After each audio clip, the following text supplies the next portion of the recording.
वो वक्त था जब कश्मीर में तिरंगा फहराना पाकिस्तान में तिरंगा फहराने के जैसा था। लेकिन प्रधानमंत्री नरेंद्र मोदी सरकार की जबरदस्त इच्छा शक्ति ने जम्मू कश्मीर से अलगाववाद की धारा 370 को हटाकर असंभव को भी संभव कर दिखाया। धारा 370 हटने के बाद जम्मू कश्मीर में शुरू हुआ है समृद्धि का एक नया युग।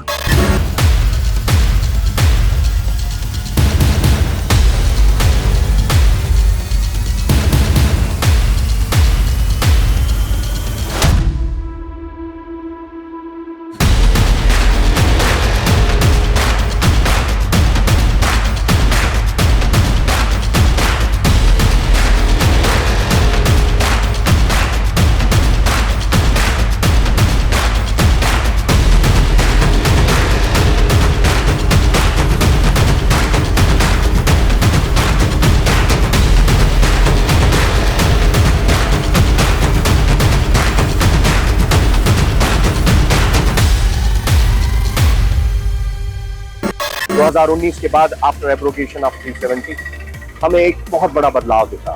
बदलाव तरक्कियात का, बदलाव बेहतर दिनों का, बदलाव अच्छे एजुकेशन का, बदलाव एम्प्लॉयमेंट पैकेजेस का और बदलाव कहीं ना कहीं एक बेहतर मुस्तकबिल को संवारने का। यहाँ पीक पे पीसफुल रही यात्रा, सक्सेसफुल गवर्नेंस इम्पैक्ट इसका चेक कर, खत्म करप्शन बना देश मेरा डिजिटल मेरा कश्मीर, चेंज सारी है विजिबल, खत्म टेररिज्म, खत्म सारे है क्रिमिनल्स, बनी स्मार्ट सिटी डिजिटल सारे है विजुअल्स। बदली है लोग यहाँ बदले जज्बात, दिखे तरक्की हर ओर यहाँ के बदले हालात।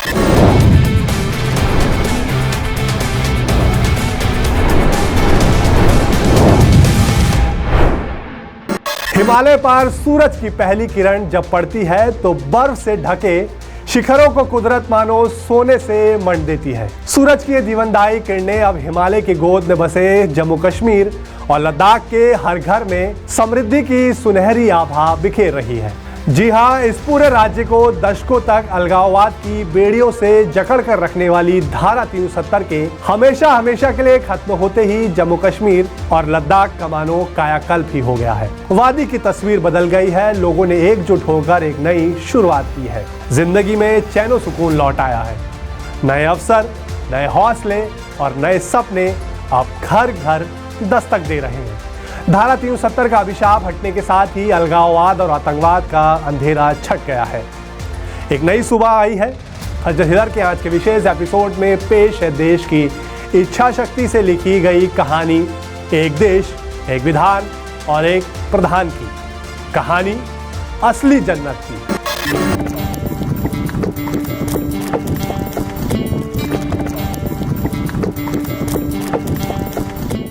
जहां कभी आतंक का सन्नाटा था, वो कश्मीर एक बार फिर टूरिस्टों की चहल पहल से गुलजार हो उठा है।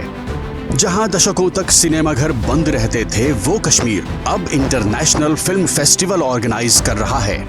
जहां नौजवानों के लिए सारे दरवाजे बंद थे, वो कश्मीर अब बेटियों के क्रिकेट खेलने की खुशी से गूंज रहा है।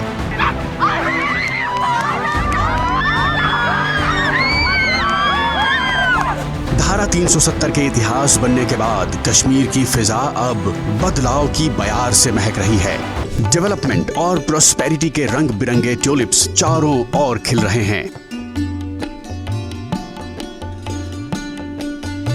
कश्मीर की बर्फीली वादियां अब वंदे भारत की आवाज से गूंज रही हैं और नए नए अवसरों के साथ नौजवानों के सपने नई उड़ान भर रहे हैं।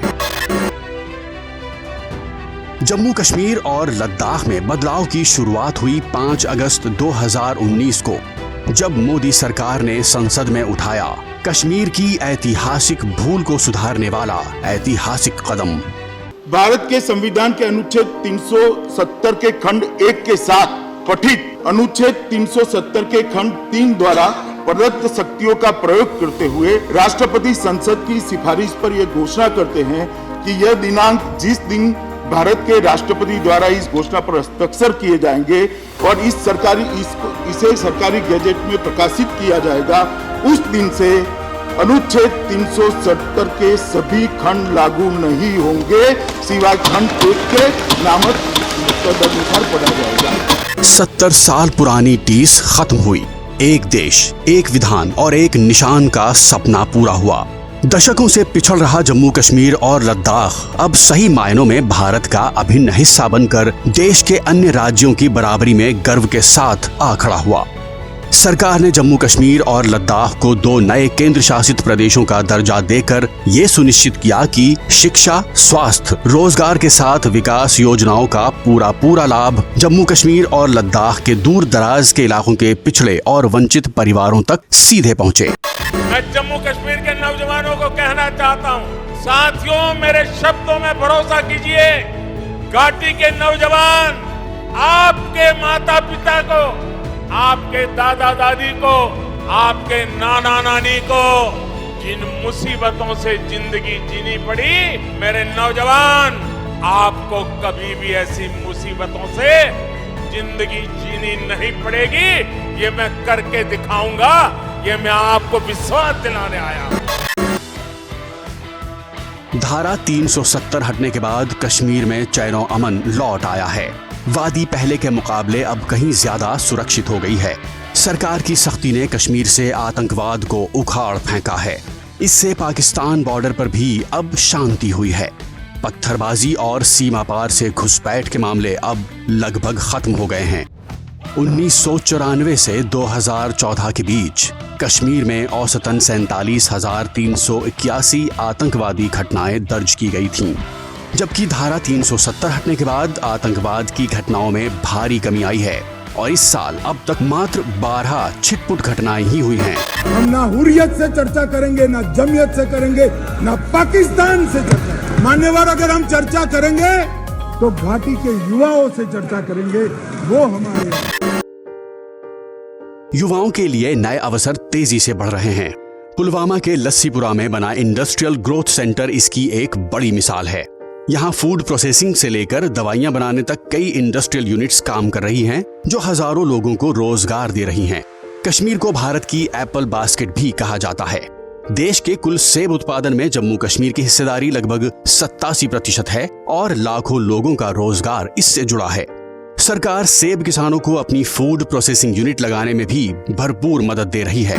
ये जो हमारा स्टार्टअप है, ये इसी इंडस्ट्री में जो सीए स्टोर्स का जो ये है, तो इसीलिए सेटअप किया गया है ताकि फार्मर्स के लिए जो उनका प्रोड्यूस है, हार्वेस्ट एक ही बार में होता है, तो वो फिर धीरे धीरे करके निकले, ताकि उनको अच्छी रेट्स मिले, अच्छा सब कुछ मिले और उनका ना पूरे साल की जो मेहनत होती है वो ज़ाया ना हो। एक तरीके से उनको अपनी मेहनत का अच्छा सा ये मुआवजा मिले। लस्सीपुरा ये पड़ता है पुलवामा शोपियान बेल्ट में, और ये जो मेजर हब है एप्पल का, यहाँ पर क्या है कि एप्पल मेजरली होता है, तो उसकी स्टोरेज के लिए यहाँ पर कोल्ड स्टोरेज यूनिट्स बने हुए हैं। उनमें जो जो प्रोडक्ट्स यूज़ होते हैं, ट्रेज यूज़ होती है, बॉक्स यूज़ होते हैं, तो और बहुत सारी छोटी छोटी चीज़ें जो यूज़ होती है वो यहीं पर मैन्युफैक्चर होती है। एक समय था जब कश्मीर में रोजगार की ज्यादातर अपॉर्चुनिटीज केवल पारंपरिक क्षेत्रों तक ही सीमित थी, लेकिन अब घाटी में इंडस्ट्रियल डेवलपमेंट की एक नई कहानी लिखी जा रही है। पुलवामा का लस्सीपुरा इंडस्ट्रियल एरिया रोजगार, स्टार्टअप्स और उद्योगों का नया केंद्र बनकर उभर रहा है। साथ ही ये स्थानीय नौजवानों के लिए रोजगार के नए अवसर भी तैयार कर रहा है। 2021-22 में हमारे प्राइम मिनिस्टर नरेंद्र भाई मोदी जी ने इस काम को सराहा, तो उसके बाद में इसका और अपॉर्चुनिटी मिली, मतलब बड़ा डिमांड बढ़ गया। उसके बाद जो हमारी कंपनी है हिंदुस्तान पेंसिल, उनने और बहुत से यूनिट यहाँ पे बढ़ाए, तो उनकी भी डिमांड बहुत काफ़ी है। एक्चुअली उनका ये प्रोडक्ट मतलब फॉरेन कंट्री 83-84 कंट्रीज में ये पेंसिल बन के जाता है। जम्मू कश्मीर में धारा 370 हटाए जाने के बाद सरकार ने यहाँ के युवाओं के भविष्य निर्माण को ध्यान में रखते हुए अनेक योजनाएं बनाई हैं, जिन्हें मिशन मोड पर लागू किया जा रहा है। केंद्र सरकार ने जम्मू कश्मीर के शैक्षणिक संस्थानों के विकास की दिशा में भी महत्वपूर्ण काम किया है। यहाँ नए मेडिकल, नर्सिंग एवं इंजीनियरिंग कॉलेजों की स्थापना में अभूतपूर्व वृद्धि की गई और मौजूदा कॉलेजों की सीटों में भी व्यापक विस्तार किया गया है। कश्मीर के युवा डिजाइनर अपने टैलेंट के दम पर नए नए ट्रेंड तैयार कर रहे हैं। कोई पारंपरिक कश्मीरी हस्तशिल्प को आधुनिक फैशन के साथ जोड़ रहा है, तो कोई ग्लोबल डिमांड के लिए नए और अनोखे डिजाइन तैयार कर रहा है। इसकी सबसे बड़ी मिसाल नजर आती है national institute of fashion technology (NIFT) Srinagar की वर्कशॉप्स में। जहां जम्मू कश्मीर के युवा फैशन डिजाइनरों की एक नई रचनात्मक लहर आकार ले रही है। कश्मीर के यूथ फैशन को सिर्फ आर्ट नहीं बल्कि नए आइडियाज, डिजिटल इफेक्ट और एक मजबूत करियर ऑप्शन के रूप में अपना रहे हैं। ऐसी ही एक इनोवेटिव फैशन डिजाइनर हैं Zoya. I like to do various techniques like embroideries and again cultural richness. That is how I ended up here.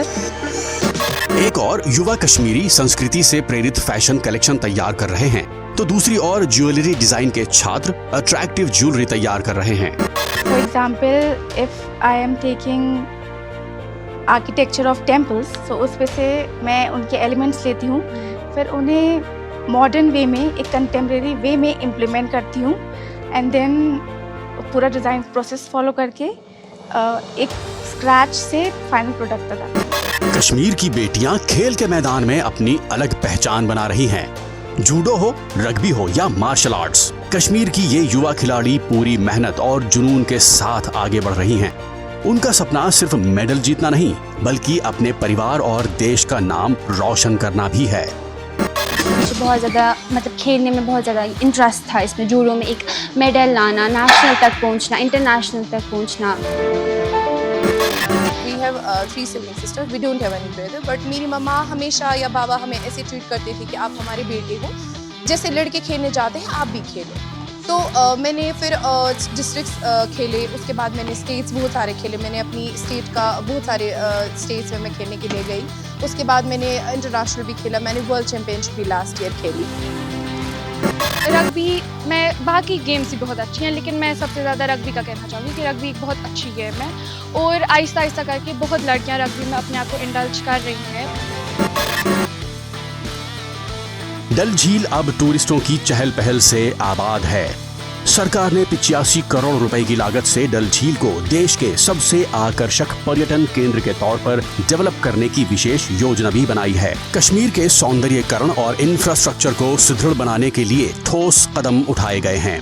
इनमें दुनिया के सबसे ऊंचे रेल पुल, चिनाब ब्रिज का निर्माण और भारत की सबसे लंबी राजमार्ग सुरंग चनानी नाशरी सुरंग का निर्माण शामिल है। धार्मिक स्थलों, ऑफ बीट टूरिस्ट सेंटर्स और नए ट्रैकिंग रूट्स की पहचान एवं विकास किया गया है। सरकार की सार्थक योजनाओं की वजह से अमरनाथ यात्रा में श्रद्धालुओं की संख्या में ऐतिहासिक वृद्धि हुई है। माता खीर भवानी के ज्येष्ठ अष्टमी मेले में श्रद्धालुओं की अभूतपूर्व संख्या देखने को मिली।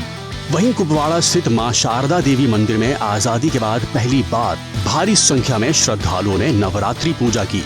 कश्मीर के नाम पर पहले लोगों को गोलियों की गड़गड़ाहट और बमों की गूंज सुनाई देती थी। उस कश्मीर में आज सुख शांति का बसेरा है। जम्मू एवं कश्मीर में सरकार की जीरो टॉलरेंस की नीति ने ये सिद्ध कर दिया है कि यहाँ आतंकवाद एवं अलगाववाद के हौसले पूरी तरह से पस्त हो चुके हैं और देश का ये अभिन्न हिस्सा एक बार फिर सही मायनों में जन्नत बनकर सामने आया है।